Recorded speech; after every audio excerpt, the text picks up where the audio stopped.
मेरा पहला सवाल आपसे यही है कि ये पार्किंसन है क्या? देखिए, पार्किंसन क्या है ये समझने के लिए हमें ये समझना पड़ेगा कि आपके डायबिटीज़ क्या है, ब्लड शुगर क्या है। ब्लड शुगर क्या है, डायबिटीज़ क्या है, हम सबको पता है कि आपके ब्लड में जितना शुगर होना चाहिए, ग्लूकोज होना चाहिए, उससे थोड़ा ज़्यादा ग्लूकोज होगा तो उसे डायबिटीज़ बोलते हैं। लेकिन हमें से बहुत सारे लोग हैं कि जिनके ब्लड में जब शुगर एक लेवल से ज़्यादा बढ़ जाता है तो बॉडी क्या करता है, ब्लड से शुगर लेके बॉडी की भिन्न भिन्न पार्ट में छुपा देता है। और कुछ लोगों के केस में एक्सेस शुगर को वो ब्रेन के कहीं ना कहीं छुपा देता है इस रीजन में। अब यहाँ पे अगर बहुत सारा शुगर छुप जाएगा तो उस इंसान का ब्लड शुगर तो नॉर्मल रहेगा क्योंकि वहाँ से शुगर ले रहे हैं और यहाँ छुपा रहे हैं। लेकिन यहाँ ब्रेन की जो फंक्शनिंग है वो उसमें कनेक्टिविटी कम हो जाएगी, है ना। कनेक्टिविटी सिग्नलिंग, इलेक्ट्रिकल सिग्नलिंग ठीक से नहीं रहेगा। अब इलेक्ट्रिकल सिग्नल ठीक से नहीं रहेगा तो मान लो आप कोई इलेक्ट्रिकल अप्लायंस यूज़ कर रहे हैं, जैसे ये लाइट लगे हैं, कैमरे लगे हैं, और अगर लाइट आए जाए तो क्या होगा, ये ब्लिंक करेगा।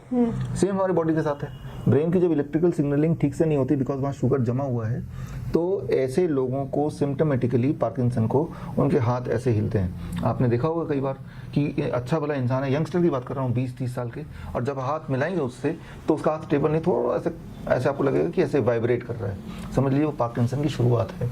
जो ज़्यादा बूढ़े होते हैं उनमें दिखता ही है, वो ग्लास पकड़ नहीं सकते, ज़्यादा वाइब्रेट करता है। जो कम होता है, शुरुआत होती है, पकड़ सकते हैं लेकिन थोड़ा हिलता है। साइन करेंगे तो पेन हिलेगा तो साइन ही नहीं कर पाएंगे तो वाइब्रेशन की वजह से। तो वो ज़्यादा खड़े होते हैं तो फिर बैलेंस बिगड़ जाता है। तो इस तरह से दीज आर द सिम्टम्स, इसी को बोलते हैं पार्किंसन। तो ये ब्रेन डिजॉर्डर में आता है। जैसे इसकी और एसोसिएटेड बीमारी है जैसे अल्जाइमर है। अल्जाइमर में क्या होता है कि वो भूल जाता है।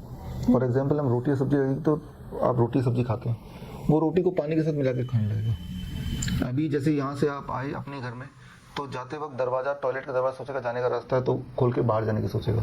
मतलब 2 मिनट पहले जो देखा वो मेमोरीज भी गायब हो जाती हैं। दैट इज कॉल्ड अल्जाइमर, क्योंकि पार्किंसन का ही बात भाई मैं इसलिए बोल रहा हूँ, दोनों में सिम्टम आर टोटली डिफरेंट लेकिन दोनों का कॉज सेम है। That is excess sugar got deposited in the brain region. इसीलिए ये पार्किंसन को, अल्जाइमर को, डेमेंशिया भूलने की बीमारी से जुड़ा हुआ है, राइट, मेमोरीज से बीमारी से जुड़ा हुआ है, ब्रेन से जुड़ा हुआ है। तो इन सबको टुगेदर बोलते हैं डायबिटीज़ टाइप 3। तो अगर आपका सवाल है पार्किंसन क्या है तो एक लाइन में मुझे बोलना हो तो मैं बोलूँगा इट इज़ डायबिटीज़ टाइप 3।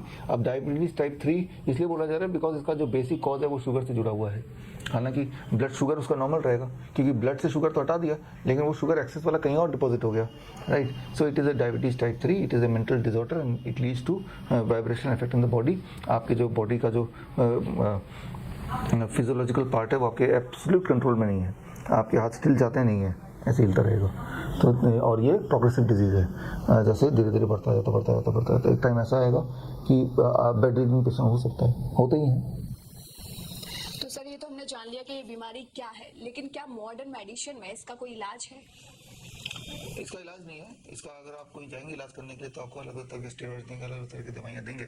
उससे क्या है कि वो दवाइयों का असर जब तक रहेगा तब तक आपके हाथ पैर बिल्कुल ठीक से काम करेंगे। दवाई का असर शुरू में 6 घंटे रहेगा, 12 घंटे रहेगा, फिर कुछ दिनों बाद वो 12 घंटे, 6 घंटे, 5 घंटे हो जाएगा, 4 घंटे हो जाएगा।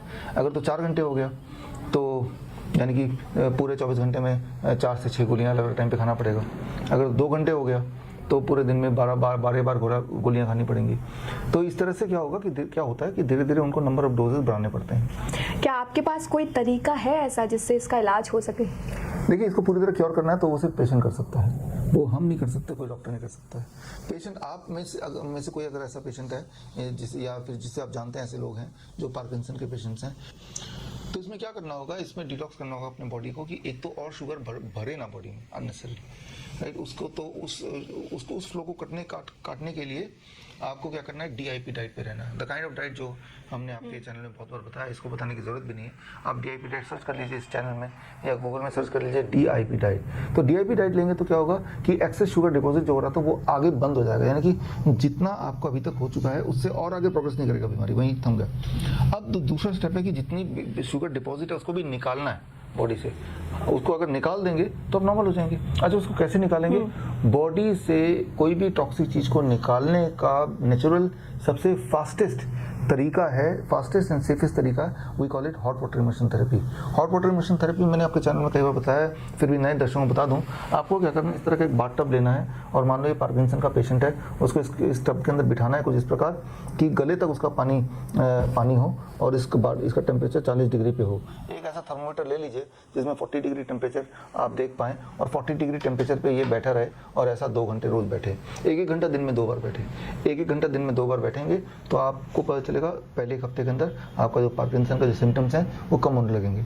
और ऐसा अगर 3 से 4 महीने करेंगे या 6 महीने करेंगे तो hopefully you can be cured of Parkinson. तो हमारे बहुत सारे पेशेंट जो क्योर होते रहते हैं, कोई क्योर होते आए हैं। तो दोनों स्टेप ऐसे हैं जो घर पे ही हो सकता है, इसमें आपको किसी डॉक्टर के पास विजिट करने की जरूरत नहीं है। आपको अपने बाथरूम में या अपने घर में इस तरह का एक टब बनवाना है और इस टब में इस तरह से बैठना है, पानी गर्म रहे लगातार 40 degree Celsius, that is very important. और आप में से वो लोग जिनकी स्किन बड़े सेंसिटिव हैं या गर्मी का मौसम में 40 डिग्री नहीं सह पा रहे, तो 1 डिग्री टेम्परेचर कम कर लीजिए, 39 डिग्री सेल्सियस। तो इतना ही है, जितना सह पाए उतना ही कीजिए, लेकिन इससे फ़र्क पड़ेगा। और उसका एग्जाम्पल ये है कि आप 1 हफ्ता 10 दिन करके देखिए और सिम्टम कम हो रहे हैं तो समझ लीजिए कि आप पे फ़र्क पड़ना शुरू हो गया, तो आप इसको कंटिन्यू कीजिए।